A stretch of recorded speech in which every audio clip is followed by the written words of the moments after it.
Shalom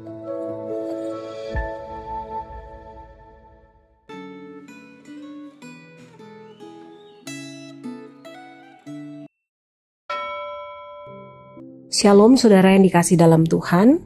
Hari ini kita akan sama-sama merenungkan firman Tuhan dengan tema tidak sungguh-sungguh bertobat.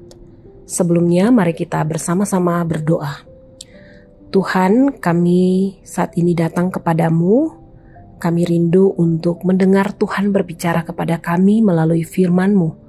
Biarlah Engkau memberkati hati kami, pikiran kami, supaya kami boleh siap mendengarkan firman-Mu. Tolonglah kami semua Tuhan, supaya kami boleh menjadi pelaku firman yang setia. Dalam nama Tuhan Yesus kami berdoa. Amin. Saudaraku yang terkasih, kita akan merenungkan firman Tuhan hari ini dari Yeremia pasal 3 ayat 1-4 dan pasal 4. Kita tidak akan membaca keseluruhan dari bagian firman Tuhan ini, tapi kita hanya akan membaca pasal 3 ayat 1 dan kemudian pasal 4 ayat 1 sampai ayat yang kedua. Demikian firman Tuhan. Firman-Nya, jika seseorang menceraikan istrinya dan perempuan itu meninggalkan dia lalu menjadi istri orang lain, akan kembalikan dia kepada perempuan itu? Bukankah negeri itu sudah benar-benar cemar? Engkau telah bersinah dengan banyak kekasih dan mau kembali kepadaku? Demikianlah firman Tuhan. Pasal 4 ayat 1-2. Jika engkau mau kembali hai Israel, demikianlah firman Tuhan, kembalilah engkau kepadaku. Jika engkau mau menyingkirkan berhala-berhalamu yang menjijikkan dari hadapanku, janganlah terombang-ambing. Jika dalam kesetiaan, keadilan, dan kebenaran engkau bersumpah demi Tuhan yang hidup, maka bangsa-bangsa akan memohon diberkati dalam Dia dan bermegah dalam Dia. Demikian firman Tuhan. Saudaraku, ketika orang berpura-pura baik kepada kita, dapatkah kita mengetahuinya? Mula-mula mungkin kita dapat terkecoh. Akan tetapi lambat laun kita pasti menyadari bahwa orang tersebut tidak tulus berniat baik kepada kita. Bagaimana dengan Allah? Allah tahu dengan jelas isi hati kita dan Ia tahu bila kita hanya berpura-pura. Orang Yehuda yang meniru orang Israel meninggalkan Allah kembali kepada Allah dengan kepura-puraan, tanpa ketulusan hati, dan Allah jelas tidak berkenan terhadap kepura-puraan. Allah yang Maha Kasih mengajak dan membujuk orang Israel dan Yehuda untuk kembali. Namun, Ia tidak ingin mereka berpura-pura. Allah yang Maha Kudus tidak dapat menoleransi kemunafikan.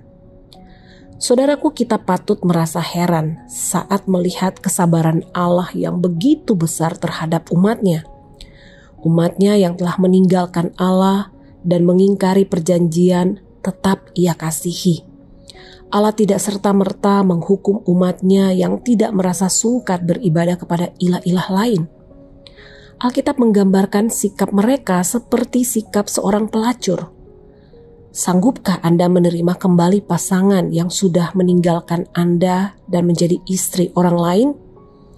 Membayangkan hal itu saja sulit, apalagi melakukan.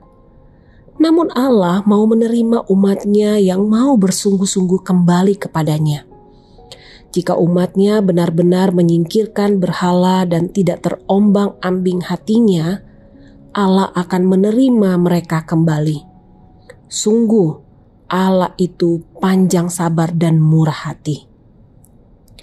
Saudaraku, sebagai orang yang sudah percaya kepada Yesus Kristus, kita harus selalu memperbarui hidup kita. Evaluasilah hidup Anda setiap hari dan bertobatlah dengan sungguh-sungguh. Kehidupan seperti itulah yang berkenan kepada Allah. Roh Kudus yang tinggal dalam hati setiap orang percaya akan menolong kita untuk menyadari keberadaan dosa dan bertobat dari dosa itu. Sedalam apapun kejatuhan kita ke dalam dosa, bila kita sungguh-sungguh berbalik dari dosa dan bertobat, Allah akan menerima kita. Firman Tuhan berkata, jika kita mengaku dosa kita, Ia setia dan adil, sehingga Ia akan mengampuni segala dosa kita dan menyucikan kita dari segala kejahatan. Anda bisa tidak sungguh-sungguh melayani, tetapi berpura-pura rajin melayani Tuhan. Anda bisa tidak sungguh-sungguh mengampuni, tetapi tersenyum manis seolah-olah sungguh mengampuni. Anda bisa membenci seseorang, tetapi tampak bersikap baik kepadanya. Anda bisa tidak berdoa, tetapi bercerita kepada orang lain bahwa Anda banyak berdoa. Apakah Anda hidup secara tulus di hadapan Allah atau hanya berpura-pura?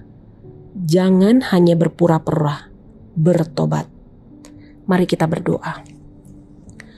Tuhan, terima kasih buat firman-Mu yang boleh menegur, mengingatkan kami. Kami percaya bahwa firman yang kami dengarkan ini bukan kebetulan, tetapi ada maksud dan rencana Tuhan atas hidup kami, supaya kami boleh kembali lagi di jalan yang benar, hidup dengan tulus di hadapan Tuhan. Roh Kudus, mampukan kami melakukan firman-Mu, dan kami rindu supaya hidup kami senantiasa memancarkan kemuliaan Tuhan. Terima kasih, kami bersyukur buat hari ini. Kami serahkan ke dalam tangan Tuhan. Terpuji nama-Mu, dalam nama Yesus kami berdoa. Amin.